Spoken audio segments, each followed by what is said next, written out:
I'm Gary White for Channel 6 Central Kentucky Television, and I'm here with Wilma Sorrell, and we're here for the Kentucky Bourbon Festival 2018, right here out on the lawn, and a lot of activity going on so far already.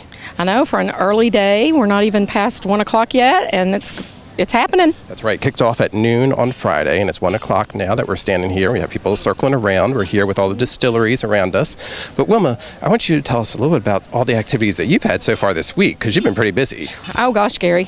Not only working my full-time job, I have gone to 3 events this week so far. So the first one was Tuesday night. Dr. Pete Drzop, he put on a very, very nice Bourbon Patriots and Veterans event, and that was held at my Kentucky Home Rotunda.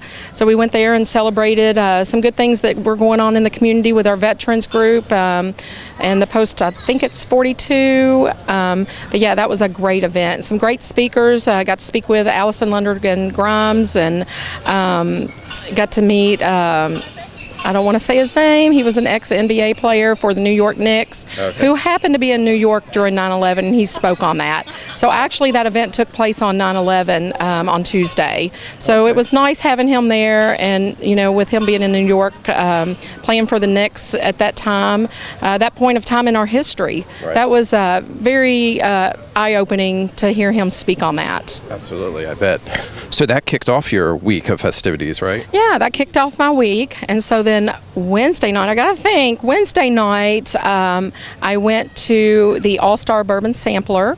My husband and I went, and that was held at the Guthrie Opportunity Center, and that was a unique event. That's the first time I went to that event, and seeing master distillers. So I've got a couple funny stories if we have a moment. Absolutely. So the first cool story was, we're sitting there, they had some awesome music. Jeff Castle and a 3-piece, his band were playing some amazing music. When we can get local talent like that in these venues, I think that's a win. That's a win for Nelson County, because we have a lot of local talent. So the second story is, my husband and I were making our way around and talking to some different booths, and there's some distilleries now from all over the state that's partaking in this event. And like I said, this was the first time I've been there, so I'm a Northern Kentucky born girl, transplanted into Nelson County. Thank goodness, I love it here. But I met some distillers from Northern Kentucky, and there's one that she was telling a story about, she started up this distillery, and their theme is like talking to the ghosts. So the ghosts are the past distillers that left the recipe for generations to come. So that was kind of a cool little thing. Then we go onto a next booth, and that booth is from Owensboro, Kentucky, and a gentleman by the name of Jacob Call. I think it's TJ or TZ Oz. Was that sound familiar from the pictures I sent you? So right. TZ Oz, Jacob Call. So he is family to TNT, Tyler and Taylor Nally, who owns TNT here in Bardstown. So my husband and he were talking. He grew up on Bellwood Road, used to run on the Sorrell Farms, which are my husband's family. And they kind of were a little bit in age difference, but he knew the whole family. Now his family moved him to Florida. He came back here, bought this distillery, and then he bought this distillery, and he opened up this distillery in Owensboro. So him and my husband got to reconnect. So it was great meeting Jacob Call and talking about the family history.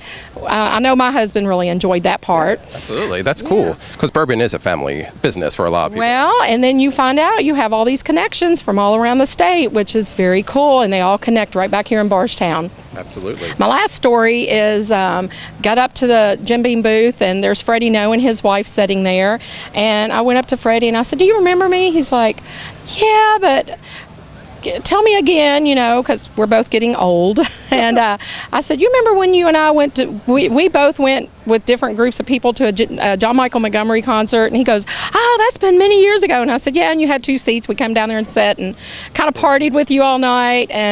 But such a nice man, and he was great back then, and he's even better now as a master distiller at Jim Beam. So absolutely, and you both have Washington County connections as well. We both have Washington County connections, and we both have family over there, and we both know each other's family, so that's pretty cool. Absolutely. Yeah, he's probably actually kin sometime. I'll take the name to fame. name. He may be kin somewhere distant. I don't know yet. Yes. We might have to trace the tree and find out. If you have enough bourbon, everybody could be. That's right. Hey, in Barstown, absolutely. That's right. So then on Thursday night, you had another event.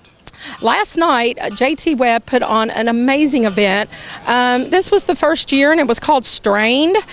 So if you've ever seen the TV show Chopped, which involves getting secret ingredients and then you make a dish, well, this involved 5 local bartenders from Mammy's Kitchen, My Old Kentucky Home Country Club, Bottle and Bond, which is the new restaurant at Bardstown Bourbon Company, the Tap House.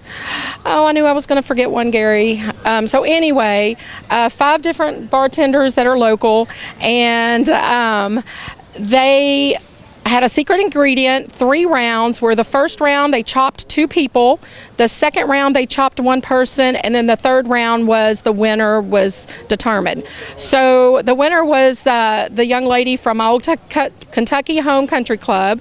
I did take a sip with a straw. Everybody was sampling her drink, and by far it was a really, really nice, refreshing drink. It was very like a refreshing summer day drink. Wow. So yeah, it was really good. I think women would enjoy her drink, and I know the judges did enjoy it. But that was a fun event, and the money raised for that, and we appreciate this from JT Webb, went to the Bourbon City Bark Park. Okay, so yeah, it was good. kind of like we partnered with them. We provided, like myself, Celeste Dawson, another couple members of the Bark Park. We worked last night's event at Cresso's, and we appreciate everything Cresso did with putting this on.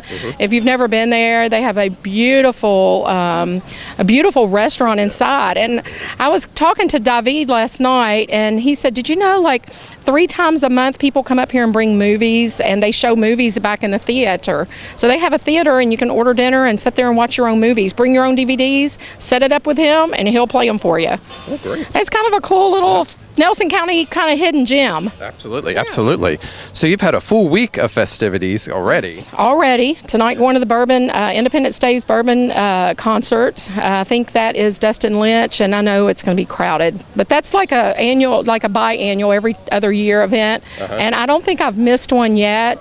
The last one I went to has some bittersweet memories. Montgomery Gentry played, and as you know, Troy Gentry was killed in a plane crash a year ago, and so we got to see them at the last one, and so that was a special event, not knowing what was going to happen to him in the future. Absolutely. Yeah. Absolutely. Well, why don't we go around and look at some of the other stuff that's going on here on the lawn today? Let's do it. Let's talk to some people, Gary.